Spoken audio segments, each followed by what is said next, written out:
안녕하십니까. 경제와 이슈 유효상입니다. G2 국가인 미국과 중국을 중심으로 주요국이 기준금리 인하를 시작하며 2025년은 돈이 시장을 움직이는 유동성 장세가 본격적으로 펼쳐질 것이라는 전망인데요. 경제와 이슈, 오늘의 이슈는 돈 풀리는 2025년 바람직한 금융자산 전략은입니다.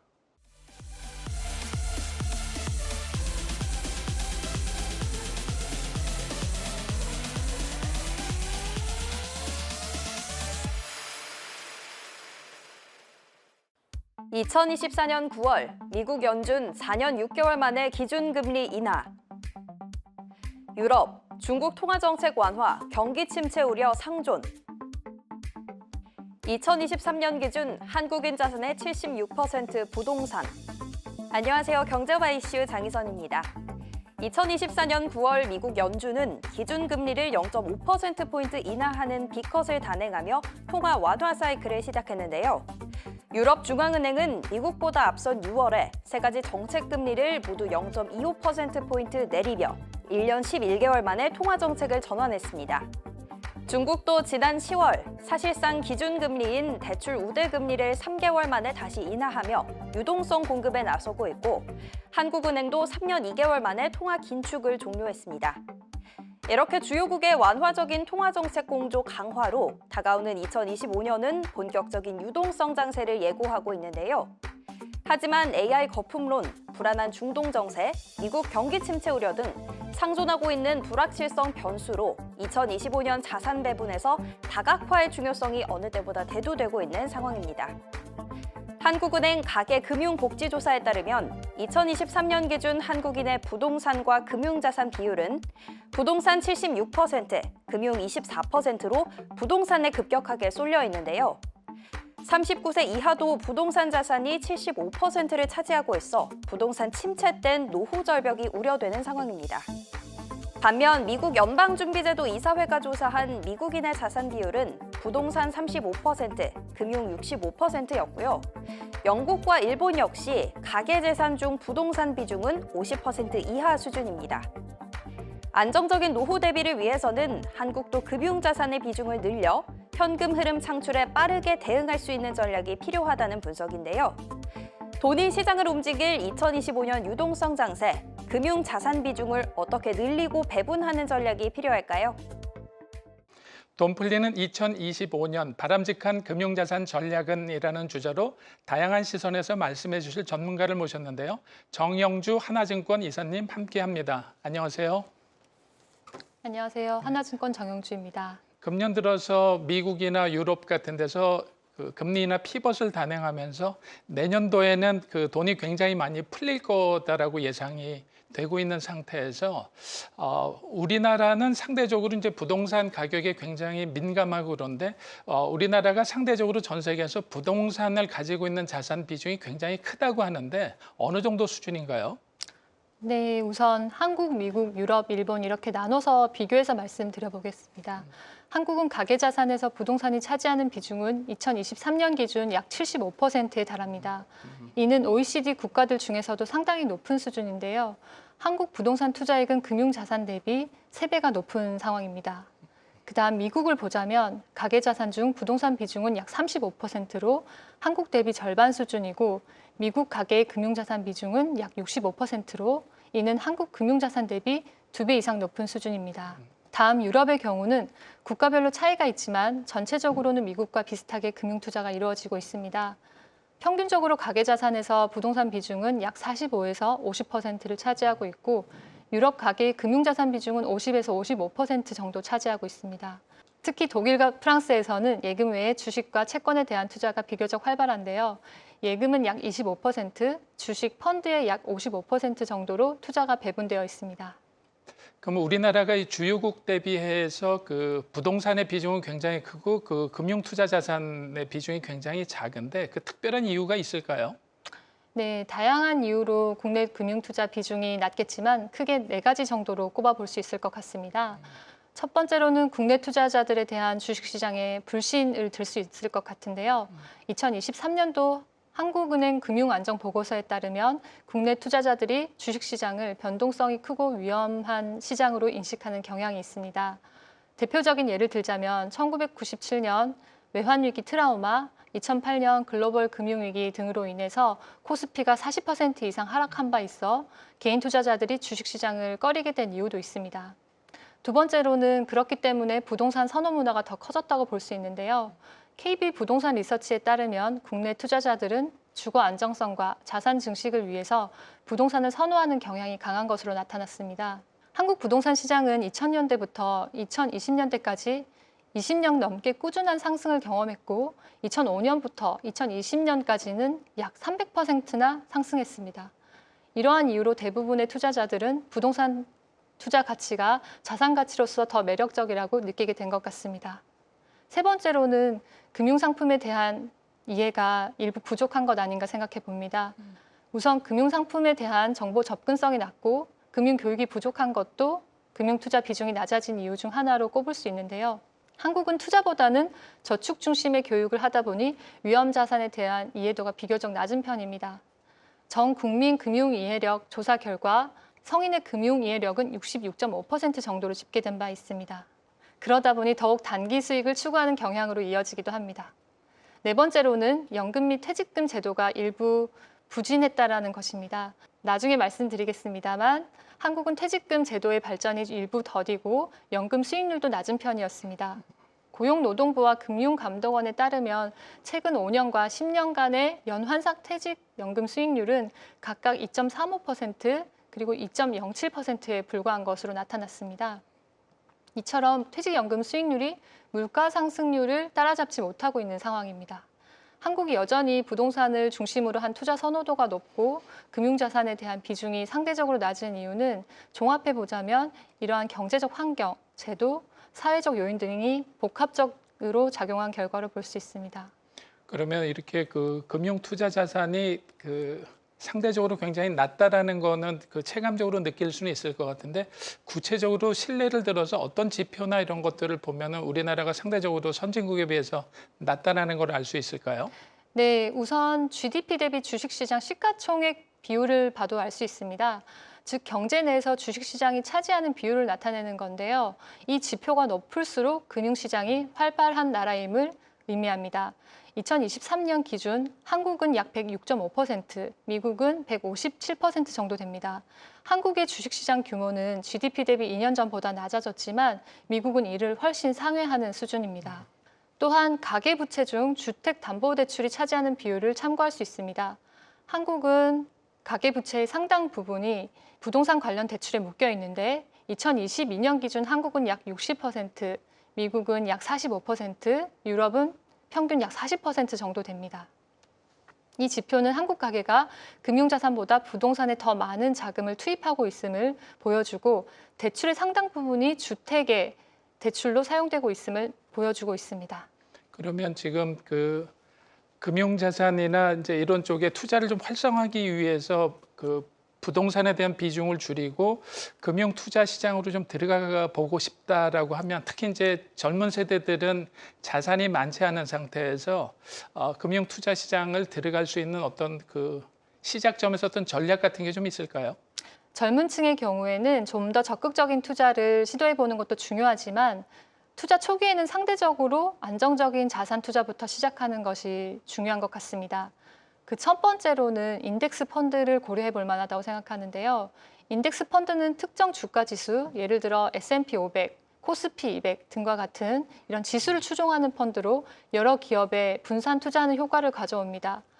따라서 초보 투자자에게 적합한 방법이라 개별 주식 리스크를 줄일 수 있고 시장의 또 평균 수익률을 기대할 수 있습니다. 또한 인덱스 펀드는 다양한 자산에 분산 투자할 수 있는 장점이 있고 비용이 낮아서 장기적인 투자에 유리합니다. 과거 10년간 S&P 500 지수의 연평균 수익률은 약 11%였습니다. 그리고 코스피 200의 연평균 수익률은 5%였는데 미국 시장보다는 낮지만 장기적으로는 안정적인 편입니다.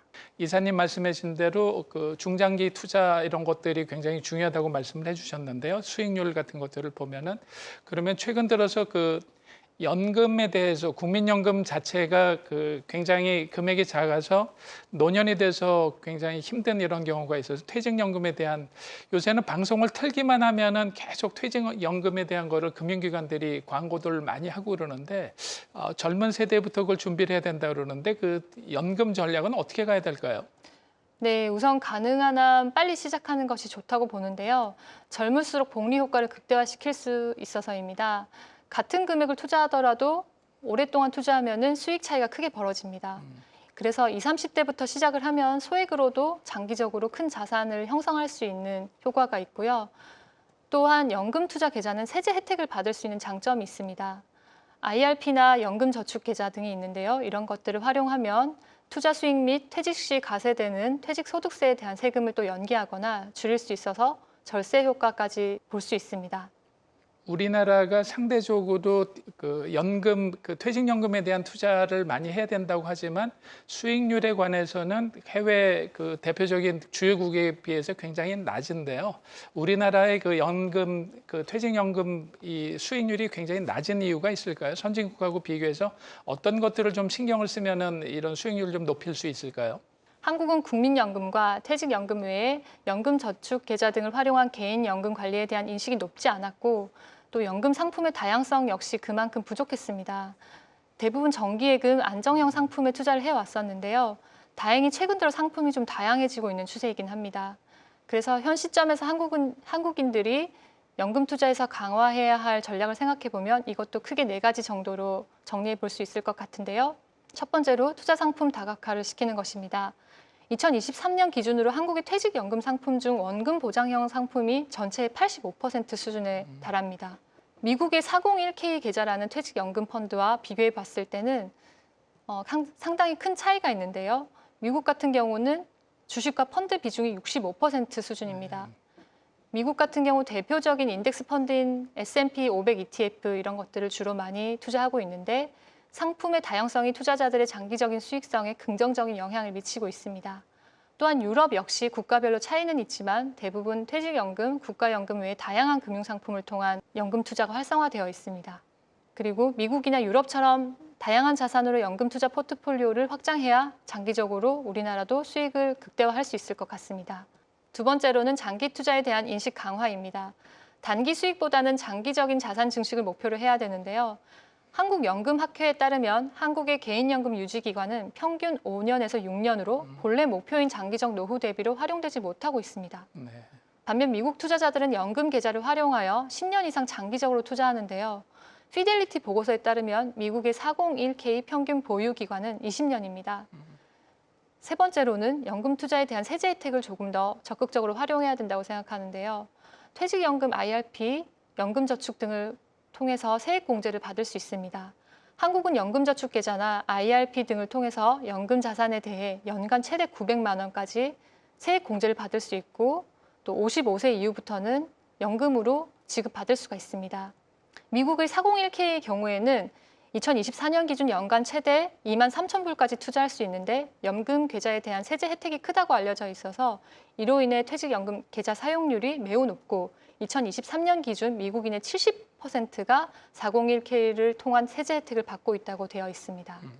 지금까지는 이제 젊은 세대들이 금융 투자 자산을 늘리고 어떻게 시작하면 좋은지에 대해서 말씀을 해주셨는데 실제로 이사님이 업무를 하고 계시는 고액 자산가들이 굉장히 돈도 많이 벌고 어떻게 포트폴리오를 짜는지에 대해서 사람들이 관심을 굉장히 많이 갖고 있을 것 같은데요.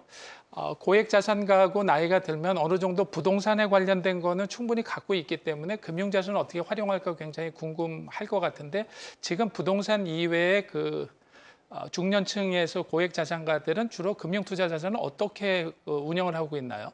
최근 5년간 한국 부자들의 자산 투자 성향에서 일부 변화가 관찰되고 있습니다. 부동산은 여전히 핵심 투자 자산이긴 하지만 최근 부동산 시장 관련 규제 및 완화 등으로 정부 정책으로 인해서 가격 변동성이 커져서 일부 부자들이 추가 매입을 주저하거나 금융자산 쪽으로 분산하는 경향이 있습니다. 팬데믹 이후로는 주식시장에 대한 관심이 높아져서 주식 투자에 대한 비중이 자산 중 30%까지 증가도 했고요. 특히 해외 주식에 대한 관심도 매우 높아졌습니다. 국내 주식시장의 제한적 성장성에 대한 우려로 인해서 금융자산 100억 원 이상을 보유한 슈퍼리치들이 해외 주식과 달러 자산에도 비교적 큰 비중을 두고 있는데요. 이들은 약 16%가량 해외 주식을 투자하는 것으로 밝혀졌습니다. 흥미로운 점은 초고액 자산가들에게 있어서 암호화폐 보유 비중이 2021년을 기점으로 비트코인 강세장 영향으로 인해 관심도가 상승했고 2023년 기준 특정 설문조사에 따르면 실제 보유 비중은 전체 자산에서 3.2% 수준까지 올라온 상황이긴 하지만 전체 자산 대비 아직은 매우 미미한 수준이긴 합니다. 금융자산이 많을수록 안정성을 더 중시하는 경향이 강하다는 것을 보여주고 있는 수치이지만 또 일부 보고서에 따르면 물론 표본이 제한적이고 순금융자산 100억 원 이상의 슈퍼리치 중 암호화폐의 향후 투자 의향이 있는 비율은 약 30% 정도 높아진 것도 있습니다. 그러면 이렇게 자산이 많다 보면 그 국민연금도 마찬가지인데 국민연금도 안전자산이라고 하는 채권이나 우량 주식에 대한 이런 것들 말고 대체 투자해서 약간 리스크가 있지만 수익률을 높이려고 하는 것들도 굉장히 많이 비중을 높이고 있는데 이 고액 자산가들도 대체 투자 비중을 굉장히 많이 높이고 있는 상황인가요? 네, 그렇습니다. 최근 몇 년간 한국의 부자들은 부동산 외에도 대체 자산에 대한 투자를 크게 늘리고 있습니다. 특히 비상장 기업에 대한 투자는 벤처캐피털, 사모펀드 상품이 대체 투자 자산군의 중요한 부분을 차지하고 있습니다. 2022년부터는 대체 투자 중 비상장 기업 관련 투자가 상대적으로 감소했지만 여전히 장기적인 투자 전략의 일환으로 인기를 끌고는 있습니다. 비상장 기업 투자는 성장 가능성 및 투자 수익률이 큰 기회가 있는 시장이기 때문에 많은 고액 자산가들이 매력적인 수익률을 추구하면서 선호하는 투자처로 남아있긴 합니다. 특히 2021년까지는 저금리 기조로 인해서 비상장 기업에 대한 투자 자금 유입이 크게 늘었지만 2022년부터는 금리 인상과 같은 거시적 변화로 인해서 다소 둔화된 바는 있습니다. 한편 사모대출 시장 및 인프라 관련 투자에서는 비교적 견조하게 유지되고 있는데요. 이들 자산은 경기 변동에 상대적으로 안정적인 수익을 제공하는 경향이 있습니다. 2023년을 기준으로 대체 투자 자산은 여전히 높은 수준의 자금 유입을 보이고 있고 이는 한국뿐만이 아니라 글로벌 시장에서도 마찬가지입니다. 팬데믹 이후에도 대체 투자 자산은 회복세를 보이고 있고 부자들이 위험 분산과 수익률 제고를 위해 이를 활용하고 있습니다. 그러면 그 부자들이 그 대체 투자 쪽으로 들어가서 비상장 우량 기업을 찾기 위해서는 크게 두 가지가 있을 것 같은데 직접 비상장 기업을 찾거나 아니면은 사모펀드나 벤처캐피탈의 펀드로 들어가거나 이렇게 두 가지가 있을 것 같은데 어느 쪽을 선호해서 그 투자들을 진행을 하나요? 최근 한국 부자들의 대체 투자를 보면 사모펀드의 투자 비중이 가장 큽니다. 2023년 기준 대체 투자의 약 56%가 사모펀드에 투자되었고 벤처캐피탈에 대한 투자는 대체 투자의 약 17% 정도를 차지합니다. 다만 앞서 말씀드렸다시피 2021년까지 저금리와 시장 호황으로 인해서 벤처캐피탈 투자가 크게 증가했지만 22년 금리 인상과 함께 자금 유입이 다소 감소한 상황이긴 합니다. 그럼에도 불구하고 10년 전 대비 벤처캐피탈에 투자한 개인 투자 자금의 금액은 4배 이상 증가한 규모입니다. 그런데 그 개인들이 사모펀드나 벤처펀드에 돈을 넣기는 보통 규모가 굉장히 커야 될 것 같은데요. 그래서 일반인들의 접근은 좀 어려울 것 같은데 어느 정도로 지금 그 진행들이 되고 있나요? 네, 사모펀드로 자금을 모집할 때는 모집자 수가 제한적입니다. 그렇죠. 법적으로 네. 50인 이하 뭐 이렇게 돼 있으니까요. 맞습니다. 49인 이하로 저희가 모집을 할 수 있어서 최소 금액이 수억 원대로 좀 큰 편입니다. 그래서 일반 투자자들께서 접근하기에는 조금 다소 한계가 있긴 합니다만 초고액 자산가들께는 상당한 기회의 펀드이기도 합니다. 왜냐하면은 기관들이 들어갈 때 개인들이 같이 참여할 수 있는 굵직굵직한 그런 사모펀드의 딜이 많기 때문에 자금력이 된다면 투자하기에 매우 매력적인 자산이 될 수 있습니다. 그러면 이렇게 그 고액 자산가들이 그 대체 투자나 굉장히 어려운 투자들도 많이 하고 그러는데 네. 보통 그러면 금융기관들이 이런 그 투자자들을 위해서 고액 자산가들을 위해서 어떤 어드바이스나 어떤 비즈니스를 서포트를 해주고 계신가요? 네, 비상장 기업 관련된 투자를 2017년부터 적극적으로 추진해 왔는데요. 최근 수년간 비상장 기업에 대한 관심이 높아지면서 이러한 트렌드에 맞춰 리테일 자산가형 비상장 펀드가 많이 출시되고 있습니다. 벤처캐피탈의 비상장 블라인드 펀드가 대표적이라 볼 수 있는데요. 이러한 상품들은 VVIP 고객들에게 큰 인기를 끌었습니다. 저희 회사에서는 최근 7년간 3조 2천억 원에 달하는 비상장 투자를 진행해 왔고 벤처 투자가 가장 활발했던 시기인 2021년에는 5,800억 원 가량을 투자한 바 있습니다. 투자를 전문 투자자들도 원래 벤처캐피탈 같은 거는 원금이 사라질 수도 있고 그런데 아무리 고액 자산가라고 하더라도 그런 쪽의 비율을 굉장히 높이기는 어려울 것 같은데요. 그런 것들을 충분히 감내하면서까지 수익률을 높이기 위해서 그렇게 들어가는 건가요? 아니면 나름대로 어떤 해지 전략이나 이런 것들을 가지고 있는 건가요? 네, 비상장 기업 투자는 큰 수익을 낼 가능성이 있지만 상장 과정의 불확실성으로 인해 리스크도 존재합니다. 예를 들어 일부 비상장사들의 상장 지연이나 회수 실패 등으로 인해 장외에서 주가가 급락하는 경우도 있어 저희 회사에서는 투자 전략은 리스크 관리와 함께 좋은 딜 발굴에 초점을 더 강화해 나가고 있습니다. 이제 모두에 말씀해 주셨지만 내년부터는 금리가 좀 내려가면서 굉장히 자금이 많이 풀릴 거다라고 예상이 되고 있는데 그러면 이렇게 저금리 기조로 들어간다라는 상황에서 자금이 많이 풀린다면 내년도는 자산 배분 전략이라든가 금융 투자 전략을 어떻게 갖고 가면 좋을까요? 네, 금융 투자는 많은 위험 요소가 있지만 투자자들이 부동산에 큰 자본을 투자하지 않고도 자산을 증식할 수 있는 대안이 될 수 있습니다. 단 위험 요소를 충분히 해지하기 위해서 장기적 투자와 분산 투자 원칙을 기반으로 투자자 개개인의 목표와 리스크 성향에 맞춘 포트폴리오를 구성하는 것이 매우 중요하다고 생각됩니다.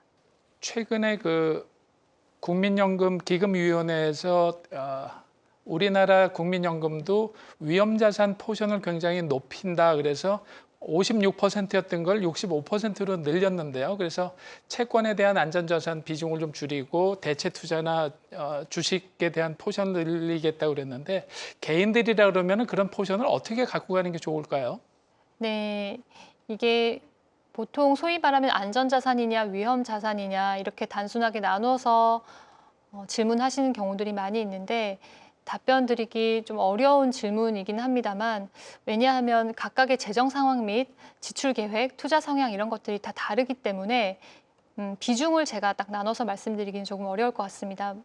다만 개인 투자자들이 안전자산과 위험자산이 각각 어떤 것인가에 대한 개념을 더 깊이 공부하는 것이 우선일 것 같습니다.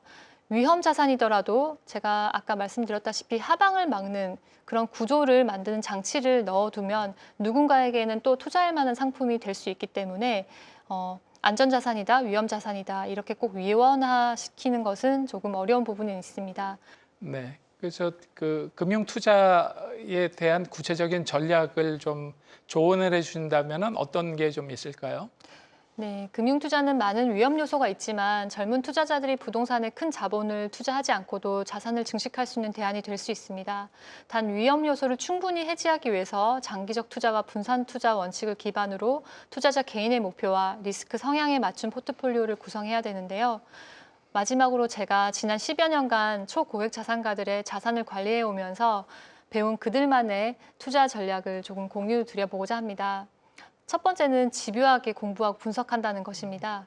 제가 볼 때 전체 자산 대비 그리 크지 않은 금액을 투자하는 거라고 생각됨에도 불구하고 투자 의사 결정을 할 때 시장, 기술, 기업에 대한 분석을 때때로 운용력 및 시장 전문가들과 직접 대화를 통해서 본인의 생각을 확고히 하는 편입니다. 책에서 볼 수 있을 법한 가치 투자자들의 모습이겠지만 실제 그러한 분들이 많이 계십니다.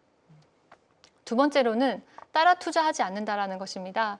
종목을 듣고 투자 판단하는 것에 있어서 이유와 맥락을 잘 이해하고자 하고 그 이유가 그저 테마적인 부분은 투자하지 않는다라는 것입니다.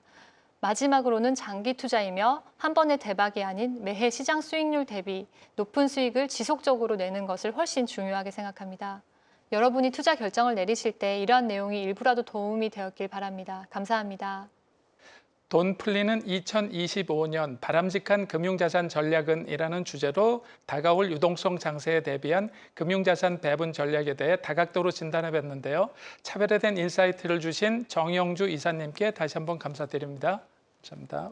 감사합니다. 투자 원칙 첫 번째, 결코 돈을 잃지 말라. 투자 원칙 두 번째, 결코 원칙 첫 번째를 잊지 말라. 가치 투자로 유명한 워런 버핏의 격언으로 위험을 최소화하는 것이 투자 핵심 성공 요소라는 의미가 담겨 있는데요. 자기 자신의 자산과 투자 성향에 맞는 다각화된 포트폴리오로 2025년은 여러분들의 자산을 불려가는 한 해가 되시길 바랍니다. 지금까지 경제와 이슈 유효상이었습니다. 감사합니다.